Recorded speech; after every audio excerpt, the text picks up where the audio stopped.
அதிசயங்கள் செய்கிறவர் நம் அருகில் இருக்கிறார். அற்புதங்கள் செய்கிறவர் என்றும் நமக்குள் வசிக்கிறார். தீத்து 3ஆம் அதிகாரம் முதல் வசனத்தை கொஞ்சம் வாசிக்க பார்க்கலாம். துரைத்தனங்களுக்கும் அதிகாரங்களுக்கும் கீழ்ப்படிந்து அடங்கியிருக்கவும் சகலவிதமான நற்கிரையிலும் செய்ய ஆயத்தமாயிருக்கவும். ஆயத்தமாய், இந்த ஆயத்தமான என்ன அர்த்தம் கேட்டீங்கன்னா, கிறிஸ்தவ வாழ்க்கையிலே இந்த ஆயத்தங்கிறது மிக முக்கியமானது.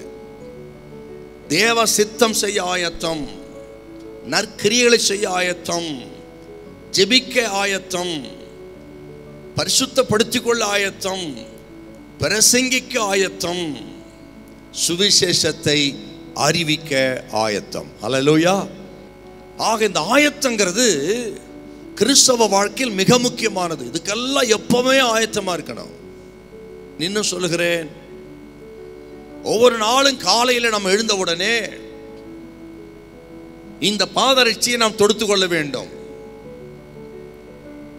எப்படி யுத்த புருஷன் ஒவ்வொரு நாளும் அவன் தொடுத்துக் கொள்கிறானோ அதே போல நீங்களும் நானும் ஒவ்வொரு நாளும் காலை எழுந்த உடனே இந்த பாதரட்சியை தொடுத்துக் கொள்ள வேண்டும். என்ன, எப்படி தொடுப்பது? காலையில் எழுந்த உடனே, ஆண்டவரே உம்மை குறித்து நான் சொல்ல வேண்டும் அநேகருக்கு, அப்படிப்பட்ட மனிதர்களை அனுப்பும் அப்படின்னு ஜெபம் பண்ணணும். சுவிசேஷத்தை ஆண்டவர் அறிவிக்கக்கூடிய வாசல் எனக்கு திறந்தருளும். எப்படியாவது என் சாட்சியை 4 பேருக்கு சொல்லி, ஆண்டவரே அந்த விதத்தில் ஆகிலும் உமது சுவிசேஷத்தை சொல்ல எனக்கு உதவி செய்யும்.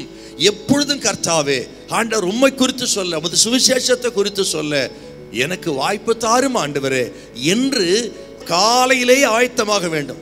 அப்படி ஜெபம் பண்ணி நீங்க புறப்பட்டு போங்க. அந்த நாளிலே யாரை உங்களுக்கு நேரம் அனுப்ப வேண்டும் என்று அவர் சித்தமோ அனுப்புவார். அவர்களுக்கு சத்தியத்தை சுவிசேஷத்தை சொல்லுங்க. நாம் இதை செய்ய ஆயத்தப்பட்டு விட்டால் பட்டணம் ஆண்டவர் நேராய் திரும்பும். ஆக இயேசுவின் சுவிசேஷத்தை தவிர வேறு மார்க்கம் கிடையாது. பட்டணம் ஆண்டவரை அறிந்து கொள்ள வேண்டும் என்றால் அவர் சுவிசேஷத்தை அறிவிக்கணும். அறிவிப்பதற்கு நீங்களும் நானும் எப்பொழுதும் ஆயத்தமாக இருக்க வேண்டும். எப்படியாகிலும் சுவிசேஷத்தை அறிவிப்பதற்கு வாய்ப்பு கிடைக்குதான் ஆயத்தமா இருக்கணும். அப்படி ஆயத்தமா இருந்து நீங்கள் சுவிசேஷத்தை சொல்ல ஆயத்தமா இருங்க. அவரை ரட்சிப்பது கர்த்தருடைய வேலை. ரட்சிப்பு கர்த்தருடையது. அல்லேலூயா, அல்லேலூயா.